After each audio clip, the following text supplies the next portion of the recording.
Brady, how can we best use physical space?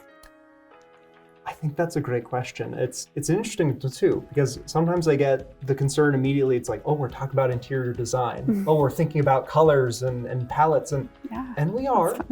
But I think it starts with making a space welcoming and accessible. So making sure that when you walk into a space, do you feel welcome there? Now that might be as simple as like an accessibility thing, like a ramp, right? But it might also be a certain color palette. It might also be flexible seating. It might be posters on the wall to make a space welcoming.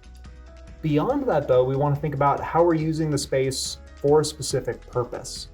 So I usually refer back to David Thornburg's work on this with the idea of campfires, caves, and watering holes as kind of three primordial spaces. But basically, we can divide up a lot of our spaces in our classrooms, in our schools, into three kind of uses. Are we using this space to have one person talk to a whole bunch of people, like a campfire? Maybe that's an auditorium.